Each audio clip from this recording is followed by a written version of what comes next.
Oltinchi fasl. Hazrati Bobning haj qilishlari va Sherozga qaytishlari. Hazrati Bob 1844-yil oktyabrda Quddus va o'zlarining sodiq Habash xizmatkorlari hamrohligida Sherozni tark etib, muqaddas joylarni haj qilish uchun Makka va Madinaga yo'l oladilar. Dastlab ular Bushirga borib, u yerda kemaga chiqadilar va 2 oydan keyin Arabiston sohillariga yetib boradilar. Hamsafarlar yo'l davomida bir qancha qiyinchiliklarga uchraydilar. Haybatli to'lqinlar kemani qattiq tebratar va kemadagi ziyoratchilarning ko'pchiligi dengiz xastaligi tufayli azob chekardilar. Butun safar davomida ilhom Hazrati Bobni tark etmaydi va ul zot tinmay Quddusga duo va lavhlar aytib yozdiradilar. Hatto dengiz to'foni paytida yo'lovchilar sarosimaga tushganlarida ham Hazrati Bob xotirjam edilar. Ichimlik suvi shunchalik taqchil ediki, sayohatchilar limon sharbati bilan tashnaliklarni qondirishar edi. Qiyinchiliklarni matonat bilan yengib, Hazrati Bob Allohdan xavf-xatar o'tib, ziyoratchilar hayotiga ziyon yetmasligini tilab ibodat qiladilar. Nisbatan qisqa vaqt ichida barcha harakat vositalari sohasida ro'y bergan rivojlanish shu darajada buyukdirki, o'sha paytlarda 2 oy davomida qilinadigan safar masofasini hozirga kelib bir necha kun ichida bosib o'tish mumkin. Sanoat rivojida inqilob vatani bo'lmish g'arb olami bu hayratga soluvchi taraqqiyotni harakatga keltirgan qudratning elchisi. Sharqda zohir bo'lganligidan hali hanuz bexabar yashab kelmoqdalar. Tarix shu narsaga guvohlik beradiki, ushbu shonli zuhur odamlar orasida zohir bo'lgan yildan boshlab dunyoda iqtisod va sanoat rivojida tarixda ko'rilmagan inqilob sodir bo'ldi. Hazrati Bob kemada Jiddagacha yetib kelgach, Makkaga bo'lgan safarlarini tuyada davom ettiradilar. Hazrati Bobning iltimoslariga qaramay, Quddus tuyaga minishdan voz kechib, mashaqqatli va uqubatli yo'l azobini sezmagandek, tuyada o'tirgan Hazrati Bobning yonlarida jonivorning jilovini ushlab borish bilangina kifoyalanadi. Makka va Madinada Hazrati Bob muqaddas haj safarlarining barcha zarur amallarini bajaradilar va havoning issiqligiga qaramay, muqaddas joylarga hurmat yuzasidan salla va chaqmonlarni yechishni xohlamaydilar.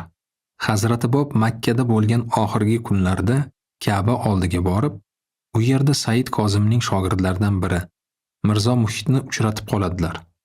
Hazrati Bob unga yaqin borib, o'zlarini Bob, ya'ni darvoza ekanliklarini va odamlar ushbu darvoza orqali Allohni tanishga kelishlarini e'lon qiladilar. Ul zot Mirzo Muhit istagan savolni berishiga ijozat berib, o'z zimmalaridagi vazifa haqligining isboti sifatida savollariga javoban oyatlar nozil qilishga va'da beradilar. Ammo shartga ko'ra Mirzo Muhit Hazrati Bobning zuhurlarini qabul qilishi yoki hammaga eshittirgan holda rad etishi lozim edi. Mirzo Muhit bunday shartdan hayajonga tushib, nima qilishini bilmay dovdirab qoladi. U qo'rqqanidan dir-dir titrar edi va oxir oqibatda Hazrati Bobning shartlarini qabul qiladi. U Hazrati Bobga sadoqatli bo'lishga qasamyod qilib, ul zotning amriga xizmat qilishga va'da beradi. Hazrati Bob bu odamning asl mohiyati qandayligini yaqqol ko'ra biladilar.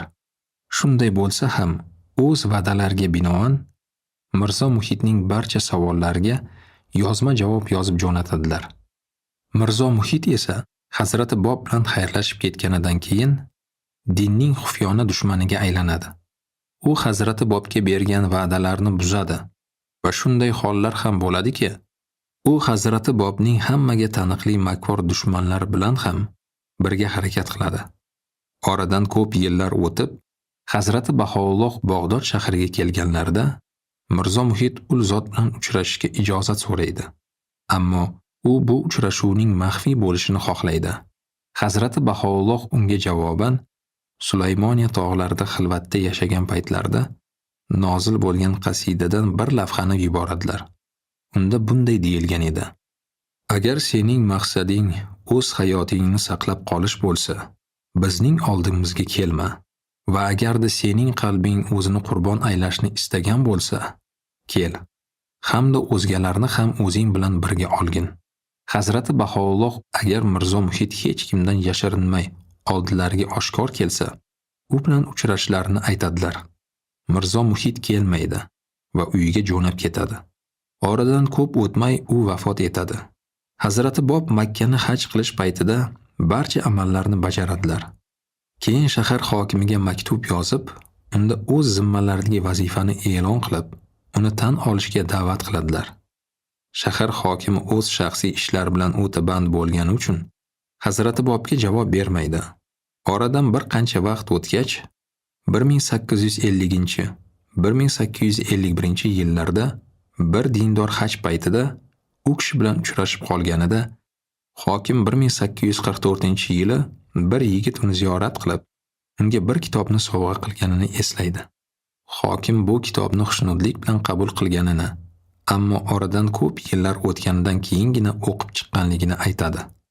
Bu kitobni o'qib chiqqach, u Muhammad payg'ambar avlodlaridan chiqqan kishining Eron xalqiga yangi da'vat bilan murojaat etib, va'da qilingan hukmron kelganini e'lon qilganidan xabardor bo'lgan edi. Yigitning nomi hokimning yodidan chiqqan edi. Hokimning mehmoni chindan ham bunday hodisa ro'y berganiga guvohlik beradi. Payg'ambar avlodidan bo'lmish Hazrati Bob o'zlarini Allohning elchisi deb e'lon qilganlar. Ul zot Qur'on oyatlariga hamohang oyatlar nozil qilganlar va ko'plab odamlar ul zotning xabarlarini qabul qilib, ul zotning yo'lida o'z hayotlarini qurbon qilganlar. Ularning oralarida oliy darajadagi aslzodalar ham, savodsiz avvom ham bor edi. Hazrati Bob 1850-yilning 9-iyulida Tabrizda shahidlarcha halok bo'ladilar. Makka shahrining hokimi bu hikoyani eshitgach, Hazrati Bobni quvg'in qilgan kishilardan darg'azab bo'lib, ularni la'natlaydi. 1845-yilning 10-yanvarida Hazrati Bob Makkadan Madinaga jo'naydilar. Hazrati Bob shahariga yaqinlashar ekanlar, shu zaminda yashab vafot etgan Muhammad payg'ambar hayotlari va amallar bilan bog'liq xotiralarni yodga oladilar. Shuningdek, ul zot Madinadan uncha uzoq bo'lmagan Baki shahrida vafot etgan o'z zuhurlar darakchisi Shayx Ahmadni ham eslaydilar. Hazrati Bobning ko'z oldilarida jasadlari shu atrofda orom olayotgan islom sahobalari va shahidlarning siymolari xayolan gavdalanardi. Go'yoki Hazrati Bob ulardan o'zlari va Quddusning Alloh yo'lida qabul aylashlari lozim bo'ladigan shahidlik soatlarini yaqinlashtirishni Tangridan so'rashlarini iltimos qilayotganday edilar. Hazrati Bob ziyoratni tugatib, Jidda orqali Bushirga qaytadilar. U yerda Quddusni huzurlarga chaqirib, judolik vaqti yaqinligini, yana bir necha oy birga bo'lib, keyin ajralishlari lozimligini, undan so'ng esa faqat boqiy dunyoda abadiy birlashajaklarini aytadilar. Hazrati Bob Quddusni oldinda ta'qib va quvg'inlar kutayotganini va safarning nihoyasida esa Alloh yo'lida shahid bo'lishini bashorat qiladilar. Ammo umrining oxirida mahbublari va talpinishlari mazmuni bo'lmish zot bilan uchrashish sharafiga muyassar bo'lishni ham aytadilar. Yaqinda deb davom ettiradilar Hazrati Bob, men o'zim ham shahidlarcha halok bo'laman va sen bilan abadiyat olamida ko'rishamiz. Hazrati Bob Quddus bilan xayrlashar ekanlar, unga zuhurga iymon keltirgan barcha ummatlar o'qishi lozim bo'lgan 7 shartni topshiradilar va Sheyrozga o'z tog'alari Hoji Mirzo Said Ali ixtiyoriga yuboradilar. Quddus Bushirni o'sha kuniyoq tark etib Sheyrozga jo'naydi. O'sha yerda o'zini iliq kutib olgan Hazrati Bobning tog'alar bilan uchrashadi. Tog'alari Quddusdan Hazrati Bob haqida so'raydi. Quddus esa u kishini yangi amirdan voqif qiladi. Hoji Mirzo Said Ali Quddus tufayli amir yo'liga kiradi va hayot harflaridan so'ng Sheyrozda iymon keltirgan birinchi kishi bo'ladi. Uning iymoni mustahkam va samimiy edi. U umrining oxirigacha amirga sodiq qoladi. Hoji Mirzo Said Ali Tehronda shahidlarcha o'limni qabul qilib, o'zining tamomila sabot va matonatini namoyish etadi. Quddusning Sheyrozda uchratgan ikkinchi kishisi Ismulloh ul Azdaq bo'lib, uni bu shaharga Mulla Husayn yuborgan edi. Quddus unga 7 shartning bir nusxasini beradi. Bu shartlardan biri shundan iborat ediki, musulmonlarning har kungi azon chaqirig'iga Hazrati Bob bilan Hazrati Bahoullohga ishora qiladigan maxsus so'zlarni qo'shish lozim edi. Ertasi kuniyoq ikkilanib turmasdan Ismulloh masjid minbarlaridan turib shu so'zlarni qo'shib azonga chaqiradi. Oralarida ilmli ulamolardan ham iborat bo'lgan barcha namozxonlar ham juda ajablanadilar. Ulardagi bu ajablanish tez orada g'azabga aylanadi va bu g'azab to'qmog'i Ismulloh bilan Quddusning boshiga tushadi. Zero Ismullohga bunday ko'rsatmalar kim tomonidan berilganligi kundek ravshan edi. Ularni ushlab o'zining shafqatsizligi va besabrligi bilan tanilgan shahar hokimining oldiga olib boradilar. Bu ikkovining o'z bayonida haqiqiy hukmdorning kelganini va dunyodagi barcha podshohlar o'z hokimiyatlaridan voz kechishlari lozimligini aytgan Hazrati Bobga iymon keltirganligi hokimning g'azabini qaynatib yuboradi. Hokim ularning har birini qamchi bilan 1000 darra urishni, keyin esa burunlarini teshib arqon o'tkazishni buyuradi. Shu arqon bilan ularni shahar ko'chalari bo'ylab sudrab yurishlari lozim edi. Hech bir kimsa Ismulloh va Quddusning tarafini olmadi va hech bir kimsa ularni qo'yib yuborishlarini so'ramadi. Jazolash manzarasini o'z ko'zi bilan ko'rgan shohidlardan biri uni tasvirlab berar ekan, ularning bu qiynoqqa naqadar sabot va matonat ila bardosh berganliklaridan guvohlik beradi.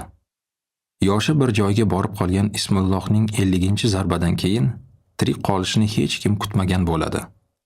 Ammo bu kaltaklashni ko'rganlar uning hatto 900-zarbadan keyin ham o'zini yo'qotmaganligini keyinchalik hayrat bilan hikoya qilib yurishgan.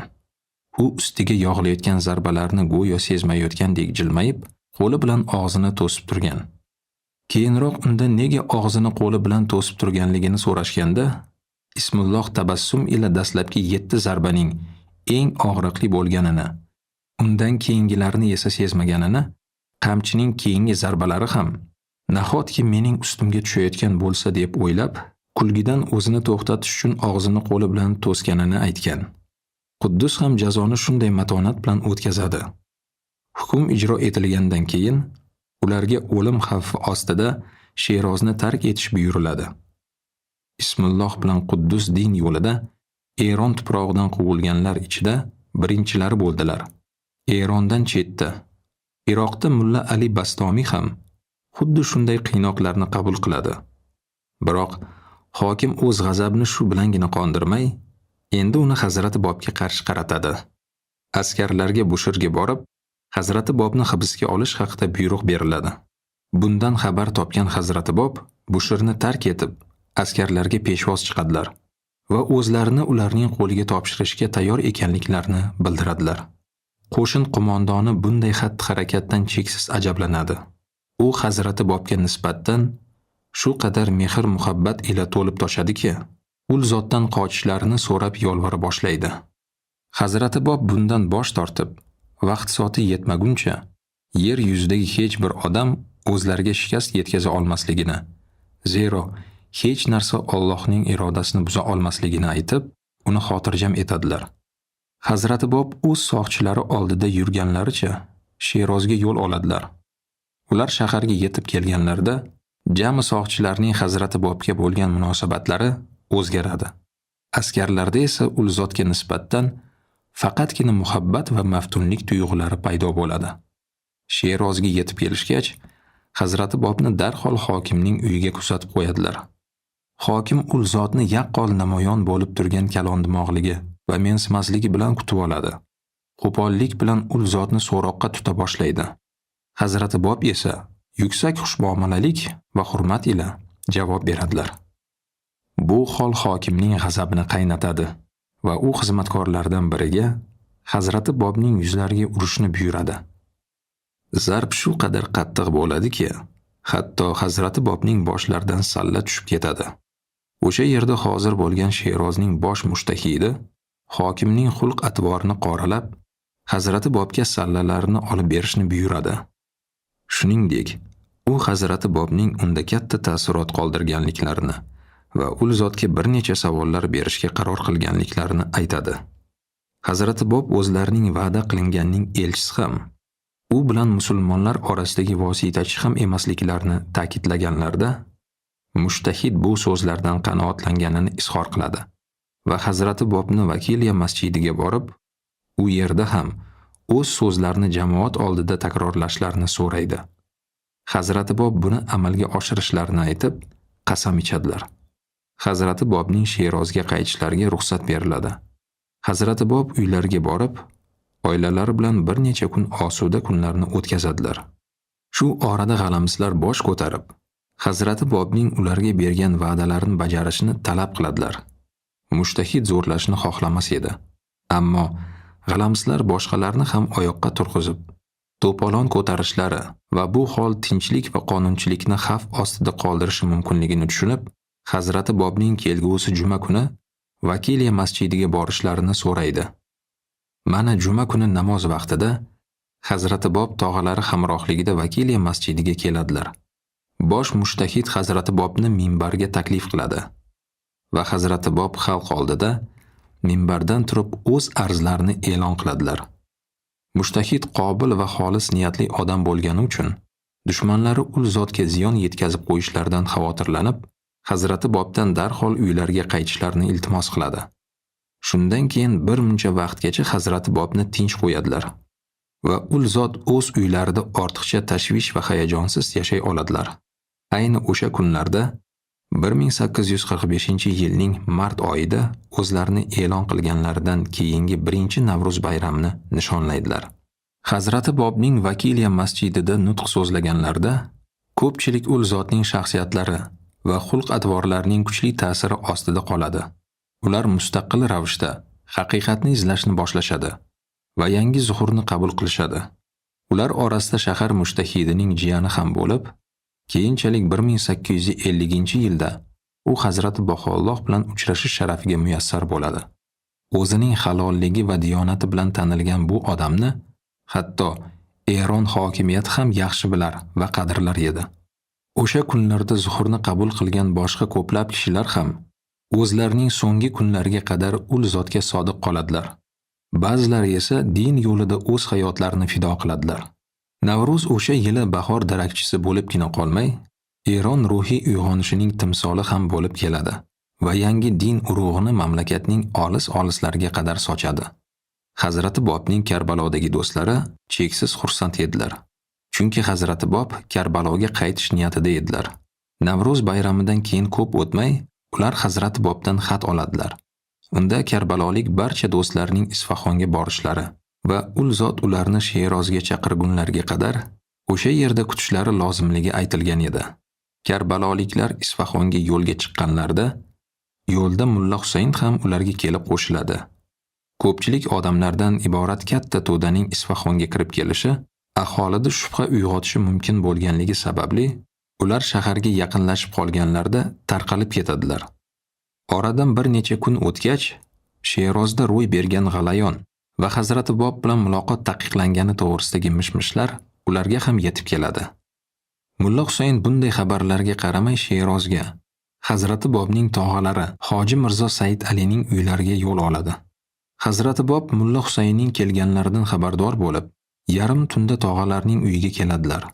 Bir necha tunlar davomida Hazrati Bob Mulla Husayn bilan uchrashib, u bilan tongga qadar suhbat qiladilar. Ko'p o'tmay Hazrati Bob Isfahonda kutayotgan do'stlarining Sherozga kelishlariga ruxsat beradilar. Ammo shaharga kirishlarida g'oyat ehtiyot bo'lishlarini, musofirlarga mo'ljallangan mahallalarda joylashib, har qanday ishga ham rozi bo'lishlarini buyuradilar. Isfahondan Sherozga kelib, Hazrati Bob bilan uchrashish baxtiga muyassar bo'lganlardan biri Kazvinlik Mulla Abdul Karim edi. Unda yoshlik kezlaridanoq islom qonun qoidalarini chuqur o'rganish va ular zamiridagi pinhon ma'nolarning tagiga yetish ishtiyoqi bor edi. Shu tufayli u kasb korini tashlab, ilohiyotning turli yo'nalishlarini o'rganishga kirishgan edi. Kazvindagi mashhur ulamo 2 yil ichida o'zi bilgan hamma narsani unga o'rgatib, endi Mulla Abdul Karim islomning muqaddas kitoblarini bemalol talqin qila olishlari mumkin deb e'lon qilgan edi. Biroq Mulla Abdul Karim qandaydir ikkilanishni his etib, ilm yo'lidagi izlanishlarini davom ettiradi. Bu shubha va tashvishlar uni uzoq vaqt tark etmay, uni ancha sarosimaga soladi. U o'zining zaif va nochorligini tushunib, Allohdan mag'firat qilishini so'rardi. Mulla Abdul Karim islom mazhab va tariqatlarning qanchalik ko'p ekanligini o'ylab, tushungani sayin shubha va gumonlari ortib, Allohdan to'g'ri yo'lni ko'rsatishni so'rab yolvora boshlaydi. Bir kuni tunda u o'z mushohadalarga shu qadar chuqur berilgan holda shunday ingrab yuboradiki, deyarli hushidan og'ib ketgudek bo'ladi. Shu lahzada unga ro'yo namoyon bo'ladi. Saidlar libosidagi salobatli bir kishi odamlar yig'ilgan joyda ularga murojaat etayotgan, odamlar esa nurlanib turgan yuzlari bilan unga quloq solayotgan emishlar. Bu kishi esa Qur'on oyatlarini tushuntirib berayotgan emish. Abdul Karim o'sha Saidning oyoqlari ostiga endigina o'zini tashlashga tayyor bo'lib turganida ro'yo yo'qoladi. Mulla maslahat so'ragani, darhol Kazvinlik taqvodor kishilardan birining oldiga borib, o'zi ko'rgan ro'yo haqida hikoya qilib beradi.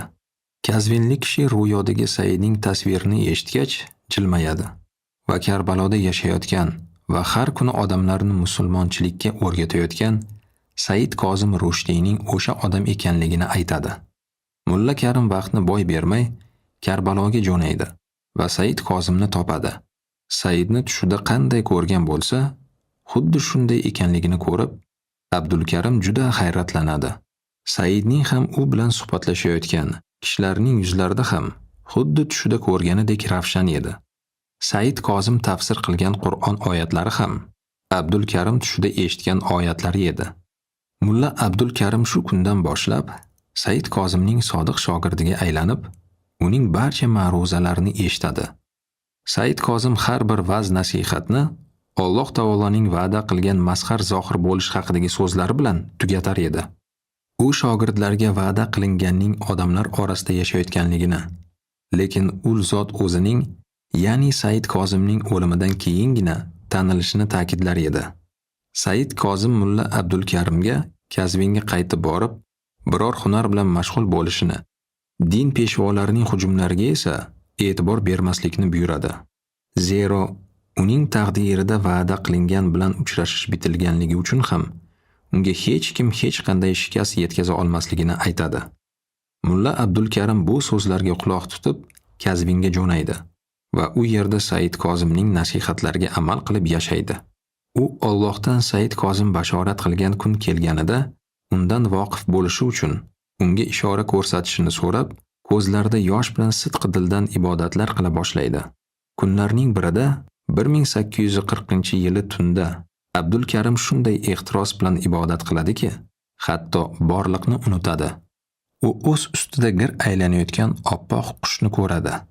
Keyin qush daraxt shoxiga qo'nib, o'ta nozik ovoz bilan unga murojaat etib deydi: "Ey Abdul Karim, sen Allohning mazharini izlamoqdamisan?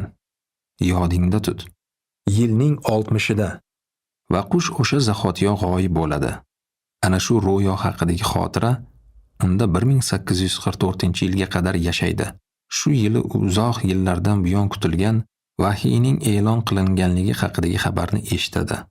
Abdul Karim bu zuhur nima haqida ekanligini bilishga ahd qilib, Kazvindan Karbaloga va o'sha yerdan Sherozga shoshib, Hazrati Bobning huzurlarida hozir bo'ladi.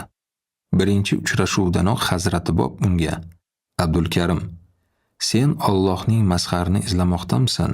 degan so'zlar bilan murojaat etadilar.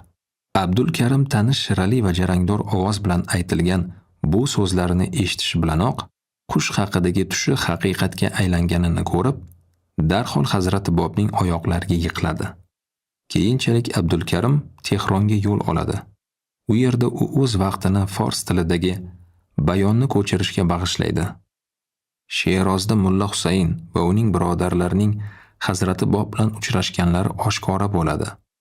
Bundan norozi bo'lgan shahar aholisi agar uchrashuvlarga barham berilmasa, hokimiyatga bo'ysunmay qo'yamiz deb to'polon qiladilar.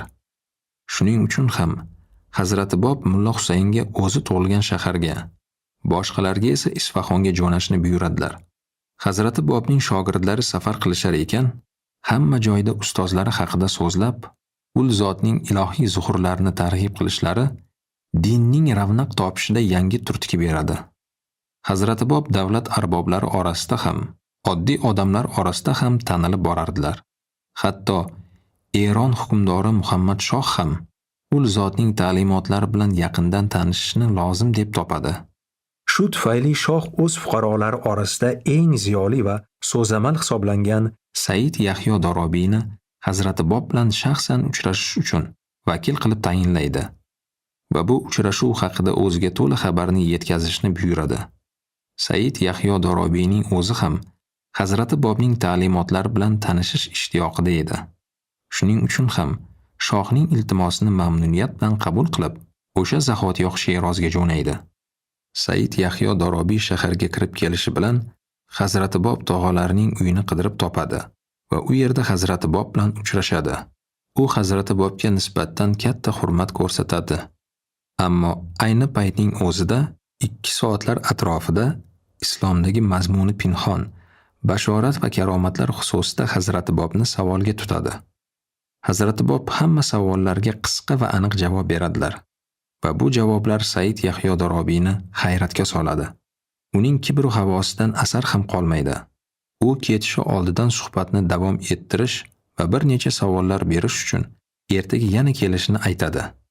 Ularning navbatdagi uchrashuvlari paytida Said Yahyo Hazrati Bobga bermoqchi bo'lgan savollari haqida mutlaqo unutib, boshqa mavzu yuzasidan suhbat boshlab yuboradi. Lekin o'z taajjubi bilan shuni payqaydiki, Hazrati Bob aynan u tayyorlab qo'ygan, ammo eslay olmayotgan savollarga javob berardilar. Said Yahyo o'zicha, agar Hazrati Bobni 3-uchrashuv vaqtida hech bir iltimossiz Qur'ondan uning o'zi mo'ljallab qo'ygan surani o'qisalar va mavjud tafsirlardan farq qilguvchi izoh va tafsirlarni yozib bersalar, shunda u hech bir ikkilanishsiz ul zotning amrlari Allohdan ekanligiga iymon keltirishiga ahd qiladi. Yahyo Dorobiy Hazrati Bobning huzurlariga keyingi safar kelganida uni qo'rquv o'z iskanjasiga olib, o'zi uchun kutilmagan holda uni titroq bosa boshlaydi. Hazrati Bob jilmaya turib, unga o'tirishga ko'maklashadilar va deydilar: "Agar men senga Qur'on suralaridan biriga yozilgan tafsirni o'qib bersam, mening so'zlarim ilohiy ruhdan nozil bo'lganligiga iymon keltirurmisan?" Said Yahyo ko'z yoshlarini tuta olmaydi.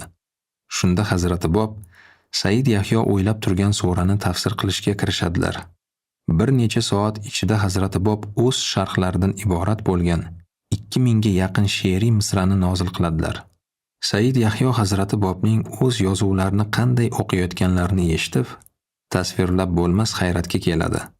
Hazrati Bob ishlarini tugatib, Said Dorobiy va Mulla Abdul Karimga matnda tilga olingan barcha bashoratlarning haqligini o'ylab ko'rib, ishonch hosil qilishlariga imkon beradilar. Bunga ularning 3 kun vaqti ketadi va bu muddatning oxiriga kelib, Said Yahyo Hazrati Bob martabalari ilohiyligining haqligiga shu qadar ishonch hosil qiladiki, dunyodagi hech qanday kuch uning iymonini susaytira olmas edi. Said Yahyo darhol Eron shohiga xat yozib, Hazrati Bob zuhurlarining ilohiyligiga iymon keltirganini xabar qiladi va o'zi ul zotning xabarlarini targ'ib qilish uchun Eron bo'ylab safarga chiqadi. Hazrati Bobning amrlarini qabul qilganlar orasida yana bir ilmli ulamo kishi bo'lib, Hazrati Bob unga Hujjat deb ism berganlar. U o'tkir aqli va o'ziga xos ajoyib tafakkur tarzi bilan shuhrat qozongan edi. Hujjat amaldorlik lavozimini egallagan ruhoniylarga tavozi ko'rsatmaganidek, taqvosiz mullalarni ham dadil fosh etardi. U har qanday bahslarda o'zining haqligini isbotlay olar va mullalar uning obro' e'tibori bilan hisoblashga majbur edilar. Sherozdan Hujjatga da'vat xabari yetib kelishi bilan u o'z shogirdlaridan birini ushbu zuhurlarning haqligini aniqlash uchun darhol o'sha yerga yuboradi. Shogirdga hamma narsani mukammal o'rganish va ustoziga xabar qilish vazifasi topshirilgan edi. Shogird Hazrati Bobning huzurlariga yetib kelishi bilanoq o'zida ul zotning ta'sir kuchlarini sezadi. U Sherozda 40 kun bo'lib, yangi dinning qoidalarini o'rganadi. So'ngra u Hazrati Bob bilan xayrlashib, zinjonga Hujjatning huzuriga qaytadi. U zinjonga qaytib kelganida Hujjat shaharning yuqori ulamolari bilan suhbatlashayotgan edi. Hujjat shogirdidan zuhurni qabul qildingmi yoki uni rad etdingmi deb to'g'ridan-to'g'ri so'raydi. Shogirdi ustozining oldiga borib, o'zi bilan olib kelgan Hazrati Bobning bitiklarini beradi. Hujjat birinchi sahifasini o'qiydi-yu, tiz cho'kkanicha xitob qiladi. Guvohlik beramanki, Men o'qigan ushbu kalomlar Qur'on nozil bo'lgan manbadandir. Kimki bu muqaddas kitobning haqligini tan olsa, ushbu so'zlarning Allohdan ekanligiga ikkilanmay iymon keltirishi va ularni aytgan zotning nasihatlariga so'zsiz bo'ysunishi darkor. Shu orada Sherozdan quvilgan Quddus bilan Ismulloh bir necha kun birgalikda qilgan safarlardan keyin ajralishadi. Quddus Kirmonga, Ismulloh esa Yazdga yo'l oladi. Quddus Kirmonda ko'p ushlanmaydi. Mahalliy ruhoniylarning hujumlariga qaramay, bu yerda Quddus targ'ib etgan xabarni qabul qilgan Kirmonning eng hurmatli kishilaridan biri uni o'z homiyligiga oladi. Quddus Kirmondan chiqib boshqa shaharlarga, jumladan Tehronga ham boradi va bu yerda unga Hazrati Bahoulloh bilan uchrashish nasib qiladi. Hazrati Bahoullohning inilari Og'a Kalim Quddusni bunday tasvirlaganlar: uning shaxsiyatidagi jozibasi o'ta xushmuomalaligi, yurish-turishdagi viqor bilan uyg'unlashib, eng befarq kuzatuvchini ham o'ziga jalb qilar edi. U bizga soflik va mehribonlikning tajassumi bo'lib ko'rindi. Tehrondan Quddus qadrdon shahri Barfurushga, ota-onasining bag'riga qaytadi. U yerda u barcha oila a'zolarining muhabbati va e'zozi og'ushida 2 yil yashaydi. O'gay onasi uning uylanishni juda xohlar edi va u bir kuni shu haqda gap ochganida Quddus shunday deydi: "Hali men uchun to'y kuni kelgani yo'q. O'sha kun benihoyat go'zal kun bo'ladi. Bu uyning to'rt devori ichida emas, keng joyda, moviy osmon gumbazi ostida, sabza maydonning markazida ko'plab odamlarning ko'z o'ngida men nikohdan o'taman va orzu-umidlarimning ro'yobga chiqqanini ko'raman." Oradan 3 yil o'tgach, sabza maydonda Quddus shahidlik o'limini qabul qilganida, o'gay onasi uning bu bashoratnomuz so'zlarini eslaydi. Quddus ona shahrida to unga Mulla Husayn kelib qo'shilgunga qadar yashaydi. So'ngra ular Xorasonga yo'l oladilar. Vohid hali hamon Isfahonda ekan. U yerda Hoji Said Javob ismli pok ko'ngilli yana bir inson kelib Hazrati Bob bilan uchrashadi. Hazrati Bob keyinchalik ularning har ikkalasiga lavh bag'ishlab, unda ularning dinga bo'lgan e'tiqodlarining qat'iyligi va sodiqliklarini ulug'laydilar. Said Javod Hazrati Bobni bolalik paytlaridanoq bilar edi. Shuningdek, u Hazrati Bahoulloh Bag'dodda bo'lganlarida ul zot bilan uchrashish sharafiga muyassar bo'ladi. Hazrati Bahoulloh Andreapolga surgun qilinganlarida esa Said Javod keksayib qolganligi tufayli ul zotning ortlaridan bora olmaydi va Eronga qaytadi. Kunlarning birida Tehronda u Eron shohiga yuzma-yuz keladi. Said Javodning yurish-turishdagi ulug'vorlik va xushadoblik shohda katta ta'sirot qoldiradi va shoh bu keksa odamni qoralashga uringan saroy ahlidan noroziligini izhor etadi. Hoji Said Javod umrining so'nggi kunlarini Kirmonda o'tkazib, dinda mustahkamligicha qoladi. Hazrati Bob o'z vazifalarini e'lon qilganlaridan keyingi 1846-yili 2-Navruzlarni Sherozda nisbatan osuda va yaxshi sharoitda kutib oladilar. Bu tantana munosabati bilan Hazrati Bob o'zlarining mol-mulklarini rafiqalari va onalariga vasiyat qilib beradilar. Hazrati Bobning onalari dastlab o'z o'g'illarining zimmalaridagi vazifaning ulug'vorligini to'la anglamasdilar. Keyinchalik Hazrati Bahoulloh Hazrati Bobning onalariga yaqin bo'lgan Said Javod va yana bir dindorning xotinidan u kishi bilan uchrashib, din qonun qoidalarini tushuntirishni va o'g'illariga nasib etgan zuhurning haqligini ko'rishga yordam berishlarini buyuradilar. Hazrati Bobning onalari amrni qabul qiladilar va umrlarining so'nggi kunlarigacha ko'rgan marhamati uchun Allohga hamd va sanolar aytadilar. Hazrati Bobning rafiqalari boshidanoq ul zotning ilohiy martabalariga ishongan edilar. O'sha davrda yashagan ayollardan faqat Tohiragina samimiylik va chuqur hurmat ko'rsatishda bu bokira ayol bilan qiyoslash mumkin. Hazrati Bob rafiqalariga kelajakda amr bilan bog'liq bo'ladigan o'z azob-uqubatlari va ro'y beradigan voqealar haqida so'zlab berganlar. Ul zot rafiqalaridan bu haqda hech kimga og'iz ochmaslikni va sinov kunlarida sabrli bo'lishni so'raganlar. Hazrati Bob rafiqalariga eng og'ir daqiqalarda o'qilishi kerak bo'lgan maxsus duoni ayon etganlar. Mushkul soatlarda ushbu duoni uyquga ketishdan oldin o'qib yoting. Men o'zim kelib sizni tashvishu xatarlardan xalos etaman, deb nasihat qilganlar. Hazrati Bobning rafiqalari umr yo'ldoshlarining amriga nisbatan mustahkam iymonlarni saqlaganlarcha 1883-yilga qadar yashaydilar. Hazrati Bob barcha ishlarni saranjom qilib, o'z uylaridan tog'alarining uylariga ko'chib o'tadilar. Ul zot Sherozda qolgan shogirdlarga Isfahonga borishni va o'sha yerda ul zotning keyingi ko'rsatmalarini kutishni buyuradilar. Bu orada Sheroz hokimi Hazrati Bobning ahvollarini yanada qiyinlashtirish uchun barcha choralarni qo'llardi. U Hazrati Bobning o'z xatti-harakatlarida erkin ekanliklariga chiday olmay, yangidan yangi ta'qib va quvg'inlarga bahona topish uchun ul zotning har bir qadamlarini kuzatardi. Hokimga Hazrati Bobning uylariga ko'plab odamlarning kelayotgani va ularning ul zot bilan erkin muloqotda bo'layotganliklari haqida xabar berishadi. Bu xabar hokimning g'azabini qo'zg'atadi.